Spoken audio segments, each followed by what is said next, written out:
Y en la misma fuente más antigua, justo en el contexto del fin de su ministerio mesiánico, es decir, en el espacio de la historia, en el tiempo cuando él muere en la cruz, capítulo 15 de San Marcos, encontramos en la narración del versículo 33 y siguientes, escuchemos. Llegada la hora sexta, hubo oscuridad sobre toda la tierra hasta la hora nona. A la hora nona gritó Jesús con fuerte voz, Eloí, Eloí, lema sabactani, que quiere decir, Dios mío, ¿por qué me has abandonado?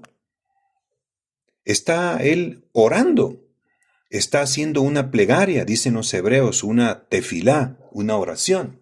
Y en realidad lo está haciendo con el Salmo 22. Por lo tanto, es un coloquio íntimo entre Jesús y el Padre, no es una queja. Está orando, no ha perdido la fe, sino que se abandona a las manos del Padre.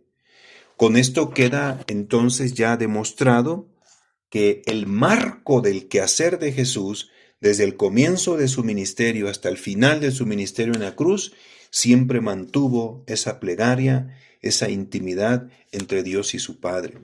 Y esto es en la versión de la fuente más antigua de San Marcos, pero si nosotros hiciéramos un repaso que ya no nos da el tiempo en la versión lucana, ahí vamos a encontrar a Jesús en constante oración para todo.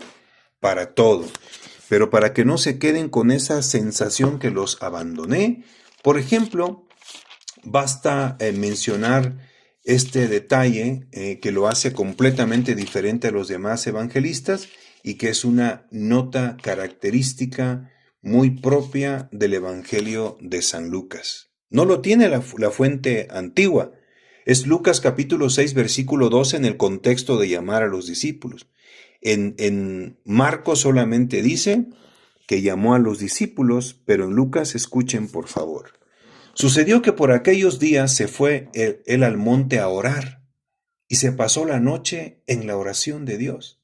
Cuando se hizo de día, llamó a sus discípulos y eligió a 12 de entre ellos, a los que llamó también apóstoles. O sea, solo para elegir a los 12 se pasó haciendo oración toda la noche. Y este es un patrón que encontramos en San Lucas. Jesús no toma ninguna decisión, o sea, no vive sin la plegaria. No vive sin la oración.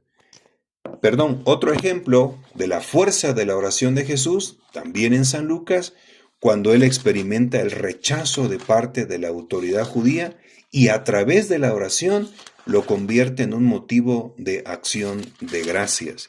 Y aquí la plegaria de alabanza transforma aquella energía horizontal humana que puede causar mucha crisis emocional en cualquier persona. Capítulo 10, versículo 21, en aquel momento se llenó de gozo Jesús en el Espíritu Santo y dijo, yo te bendigo, Padre, Señor del cielo y de la tierra, porque has ocultado estas cosas a sabios e inteligentes y se las has revelado a los pequeños. Sí, Padre, pues así tal ha sido tu beneplácito.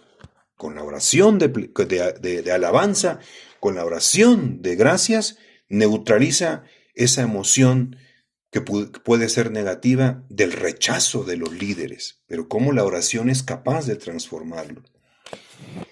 Y que Jesús también practicaba el tema de la limosna queda evidenciado en el Evangelio de San Juan, en el capítulo 12, porque él tenía un administrador en el grupo apostólico.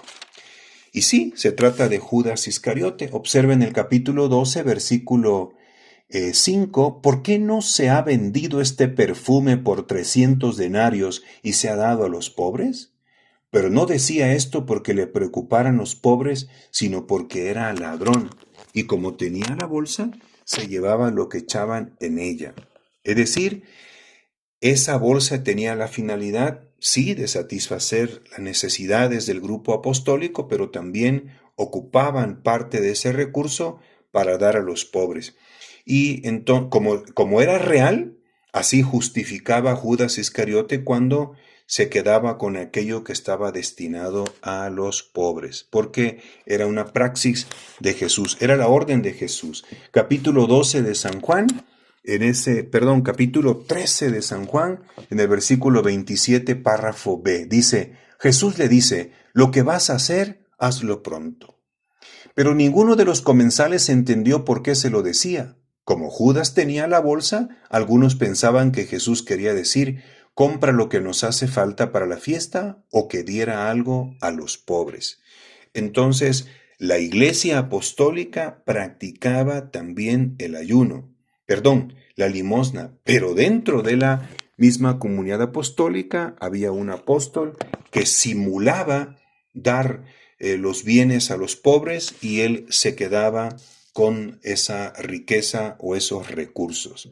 Entonces no nos extrañemos que pudiera ser una práctica real hasta nuestros tiempos, ¿no? Es decir, utilizar en la vida eclesiástica, ahora ya no las prácticas de piedad como los escribas para quedarse con los bienes, sino en realidad la aspiración más profunda del corazón humano no es servir a Dios ni al reino, sino apropiarse de los bienes, es decir, tener un estatus de vida, satisfacer el ego y llenar ese vacío de reconocimiento y de narcisismo, ¿no? Así es de que queda evidenciado que nuestro Señor Jesucristo en todo el Evangelio también enseña a sus discípulos a practicar estas tres obras de piedad. Eso sería otra cuestión.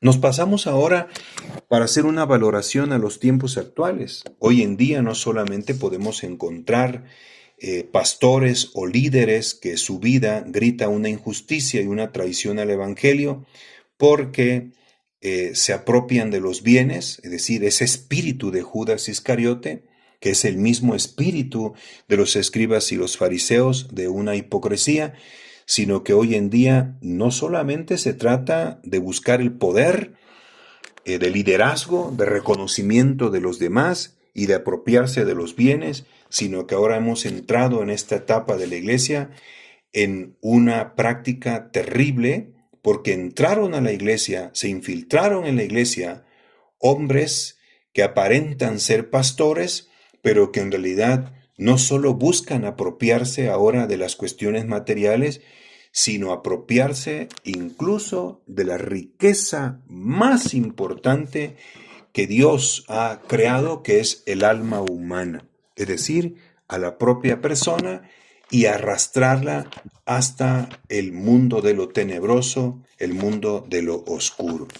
Ahora estas personas se han camuflado del poder religioso, nosotros llamamos el sacerdocio, representado en la figura del Cordero, que es denunciado, obviamente es el poder religioso.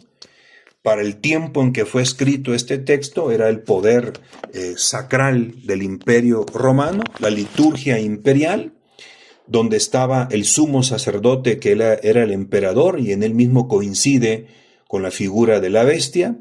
Obviamente tenía él servidores, que era todo el gremio sacerdotal de los sacerdotes paganos y que se vestían con el color escarlata, para que quede claro, el color escarlata representa el poder sacral del Imperio Romano en aquella época, pero la palabra de Dios es viva y eficaz y sigue todavía actual hasta este tiempo, y hoy en día nosotros podemos aplicar esto que el Espíritu reveló en Apocalipsis 13:11, donde dice, vi luego otra bestia que surgía de la tierra y tenía 2 cuernos como de cordero. Es una bestia, pero sale de la tierra. Es una iglesia horizontal, terrenal, humana, sociológica, nada que ver con Dios, donde la finalidad ahora, por una parte, no es solamente el poder, que obviamente ese es la paga que ellos tienen. Recompensa es cuando es de Dios, pero ellos tienen su paga por el poder. Observen Apocalipsis capítulo 13, versículo 2, la parte B. Y el dragón, que es el maligno, le dio su poder y su trono y su gran poderío. Observen el versículo 12, el objetivo de esta segunda bestia, que es el poder religioso, y que hoy en día, de acuerdo a las profecías, ya no es el poder sacral del Imperio Romano, o sea, el sacerdocio pagano, sino es el sacerdocio católico instrumentalizado, utilizado por la nueva clase farisaica y los escribas hipócritas, porque solamente se han camuflado a través del poder religioso sagrado que tiene un reconocimiento y valorado en la comunidad humana para no solamente satisfacer su ego de poder, su ansia de poder, sino ahora servir a la primera bestia y finalmente al dragón, es decir, apropiarse de las almas con la falsa profecía y entregarlos al misterio de iniquidad.